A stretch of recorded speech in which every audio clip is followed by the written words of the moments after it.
Pengantar analisis data geografis. Data adalah bahan mentah yang perlu diolah sehingga menghasilkan informasi atau keterangan baik kualitatif maupun kuantitatif yang akan menunjukkan fakta.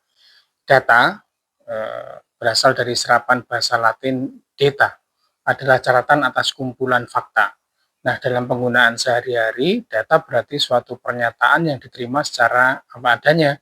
Pernyataan ini adalah hasil pengukuran atau pengamatan suatu variabel yang bentuknya dapat berupa angka, kata-kata, atau citra, image, dan lain sebagainya. Nah, ada disebut data statistik adalah bagian tunggal dari informasi faktual yang direkam dan digunakan untuk tujuan analisis. Hal ini menggambarkan bahwa data menjadi informasi mentah dari mana statistik dibuat. Statistik adalah hasil analisis data, interpretasi, dan penyajiannya. Jenis data dibagi menjadi dua kategori besar, data kualitatif dan data kuantitatif. Data kualitatif adalah data yang berhubungan dengan kategorisasi, karakteristik berwujud pertanyaan atau berupa kata-kata. Misalnya kualitas air buruk, potensi ekonomi tinggi, dan lain sebagainya. Sedangkan data kuantitatif, data yang berwujud angka-angka, misalnya IPK 2,5, 1,7, berat badan 90 kg, dan lain sebagainya. Nah, data kuantitatif ini biasanya dinyatakan dalam bentuk kata, dalam bentuk kalimat, maupun gambar.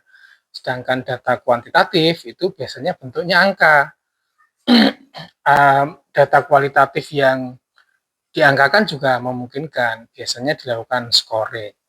Misalnya baik sekali 4, baik 3, dan seterusnya, dan seterusnya. Itu juga bentuk bagaimana data kualitatif bisa dikuantifikasikan. Data kuantitatif itu dibagi menjadi dua, yaitu data diskrit atau nominal dan data kontinu atau kontinum. Data diskrit adalah data yang diperoleh dengan cara menghitung, sedangkan data kontinu adalah data yang mudahnya diperoleh dengan cara mengukur. Data diskrit adalah data dalam bentuk angka yang di dalamnya hanya menampilkan angka dan dihitung dengan jumlah bilangan yang bersifat bulat. Informasi di dalam data diskrit adalah sejumlah angka atau nilai yang terbatas dan juga tidak bisa dipecah-pecah menjadi lebih presisi. Misalnya contohnya pada bilangan desimal, nggak bisa kalau di diskrit.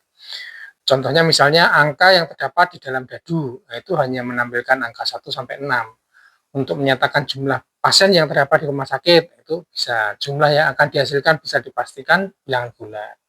Nah, kita tidak bisa menyatakan bahwa dalam misalnya rumah sakit jumlahnya pasien 7,5 atau 10,2 itu nggak bisa. Nah, kebalikan dari data diskrit adalah data kontinu. Data kontinu adalah data yang bisa mengambil apapun nilai numerik, umumnya dalam batasan tertentu dan bisa dibagi menjadi nilai yang lebih presisi. Lalu data kontinu tersebut akan menggambarkan satu set pengamatan yang tidak akan terputus dan bisa diukur dengan menggunakan skala.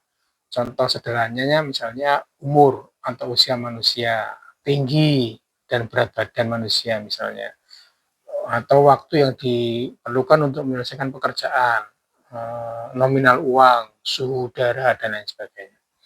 Nah, data kontinu ini adalah data yang bervariasi menurut tingkatan dan diperoleh dari hasil pengukuran.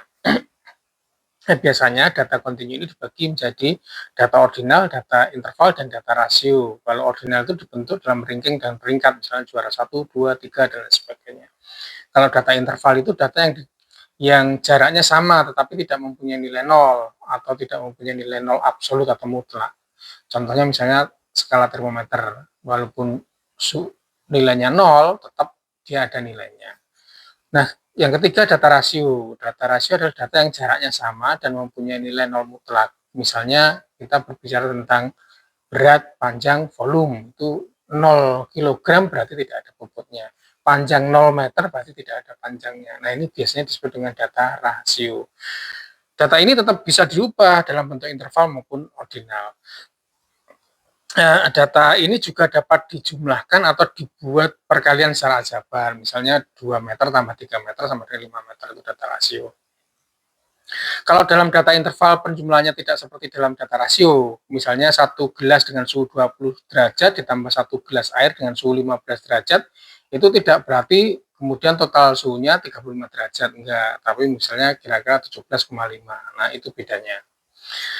Nah, kesimpulannya 4 macam tipe data statistik ya.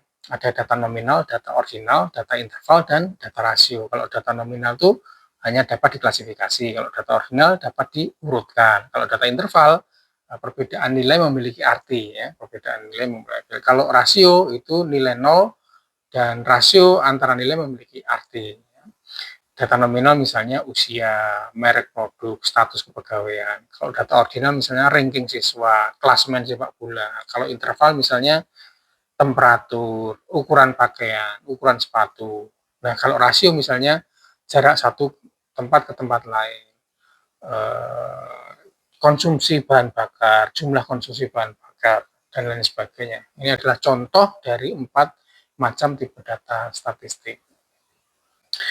Nah, kita sekarang berbicara jenis data menurut cara memperolehnya. Ada disebut data primer dan data sekunder. Kalau primer itu secara langsung diambil dari objek atau objek penelitian. Misalnya mewawancarai secara langsung, mengukur secara langsung. Kalau data sekunder itu diperoleh secara tidak langsung dari objek penelitiannya. Misalnya peneliti mendapatkan data yang sudah dikumpulkan oleh pihak lain, peneliti mendapatkan data dari dokumen yang lain dengan berbagai cara tertentu dan metode yang tertentu, baik komersil maupun tidak komersil untuk mendapatkan data itu. Contohnya misalnya peneliti yang menggunakan data statistik hasil riset dari badan statistik atau data statistik dari surat kabar, data statistik dari penelitian sebelumnya, data statistik dari lembaga pengolah data dan lain sebagainya. Itu berarti termasuk kategori data sekunder.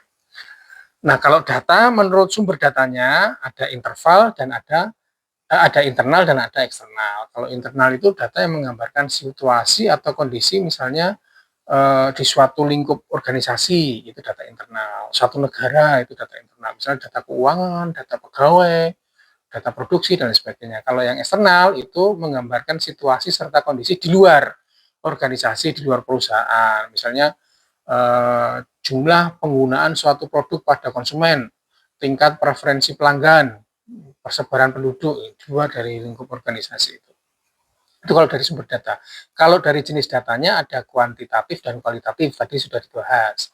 Kuantitatif itu yang diperoleh dalam bentuk angka, ya, misalnya jumlah pembeli saat Hari Raya Idul Fitri, tinggi badan siswa di kelas blok teknik analisis, data geografi misalnya. Kalau data kualitatif itu ya disajikan dalam bentuk kata-kata tadi, bentuk kalimat, ya, tidak bentuk angka. Nah, kalau pembagian jenis data berdasarkan sifat, itu tadi dibahas juga di depan, discrete dan continue. Discrete itu yang data yang nilainya adalah bilangan asli. Contohnya, misalnya berat badan ibu-ibu PKK di desa Klomorejo, nah, misalnya. Atau nilai rupiah dari waktu ke waktu, dan lain sebagainya. Kalau data continue itu ya data yang nilainya ada pada suatu interval tertentu atau berada pada nilai satu ke nilai yang lainnya. Misalnya contoh biasanya menggunakan kata-kata sekitar 17,5, kurang lebih 500, kira-kira 2 meter dan lain sebagainya. Itu termasuk data yang kontinu. Misalnya Dinas Pertanian mengimpor pupuk kurang lebih 850 ton. Kalau jenis data menurut waktu pengumpulannya ada cross section dan time series. Kalau cross section itu menunjukkan titik waktu tertentu, kalau time series itu ya data dari series berkelanjutan. Misalnya kalau cross section itu jumlah penjualan 5 jenis barang elektronik di supermarket ya, pada tahun 2025 misalnya. Kalau data time series itu misalnya data kondisi pasang di Pantai A di tahun 2010, 2011, 2012 dan sebagainya, itu data time series. Seperti pada gambar ini itu ada jumlah penjualan 5 jenis barang elektronik, yaitu data cross section. Kemudian juga ada data